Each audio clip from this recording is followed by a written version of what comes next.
Day 1, Problem 1.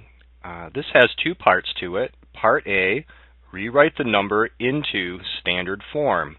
And the number that we're given is in scientific notation. So we want to change this number from scientific notation into standard form.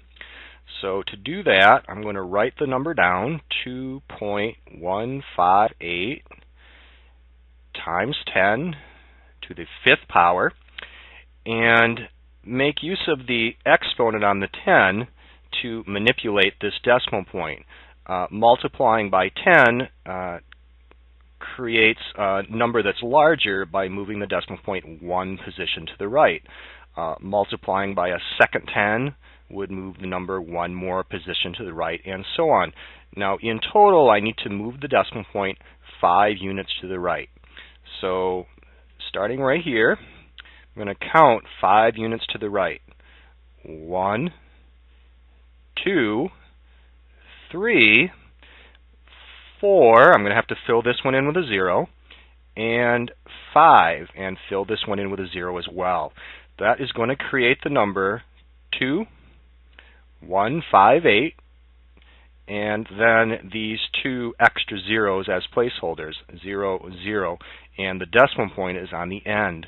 So the number 215,800 is equivalent to 2.158 times 10 to the 5th power in scientific notation. Now part B. Rewrite the number into scientific notation, and the number is 718,000. So we want to change this from a standard or regular number into a number that's scientific notation, that has the times 10 and has some sort of exponent by it. To do that, I'm going to write the number 718,000.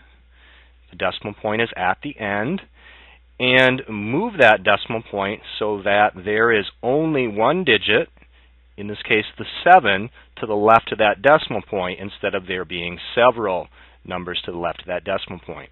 Here we go. 1, 2, 3, 4, 5 spots. And so that number will become 7.18. I'm going to disregard these extra zeros, and then times 10. And recall it was 5 spots that we moved that dot, and so the exponent on the 10 is a 5. So the number 7.18 times 10 to the 5th power is the scientific notation version of 718,000. Now, day 1, problem 2. Part A, solve the equation, and here is the equation. We want to solve this for the variable n, figure out what number the n is equal to, and then in part B, check our solution. So let's do this. Part A, I'm going to begin by writing that equation down. 8n subtract 3 is equal to 2n plus 15. And draw a line downwards through the equal sign to help me keep the left side of the equation separate from the right side of the equation. Okay, I want to solve this for the variable n, so I want to get the letter n alone on the left side of the equation and some number on the right side of the equation, and that number will be the answer for n. Now, because there are n's here and n's here, I'm going to start by removing the 2n using subtraction. So right under the 2n, subtract 2n.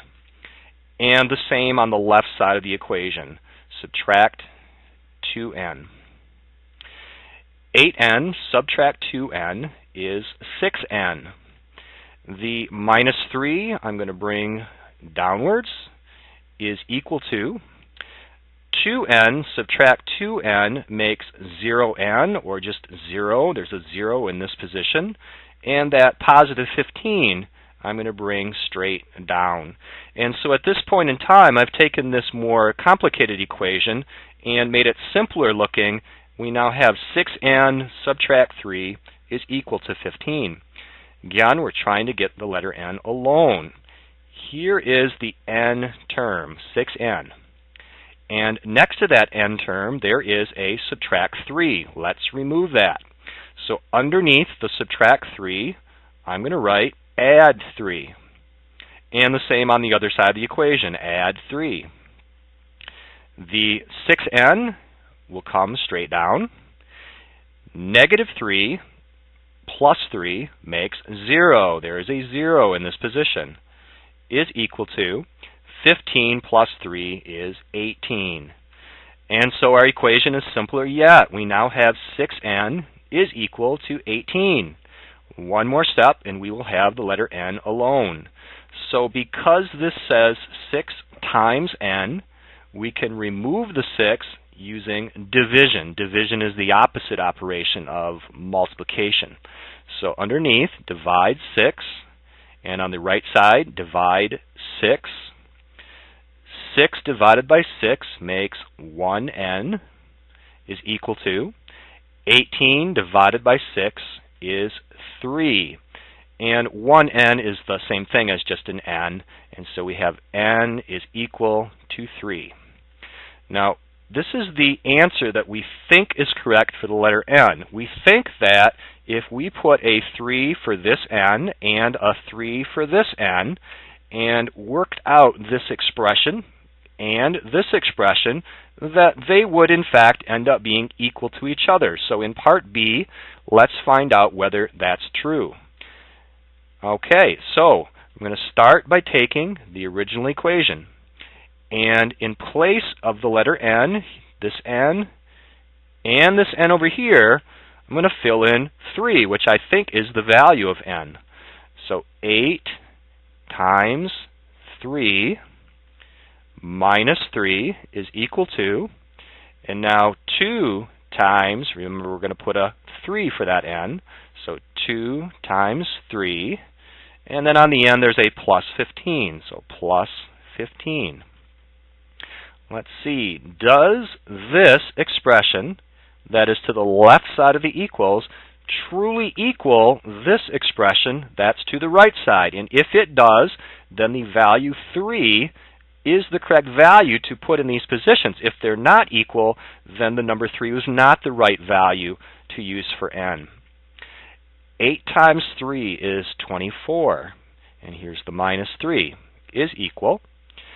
2 times 3 is 6, and then there's the plus 15. 24, subtract 3, that is 21. And does that really equal 6 plus 15? 6 plus 15 is 21.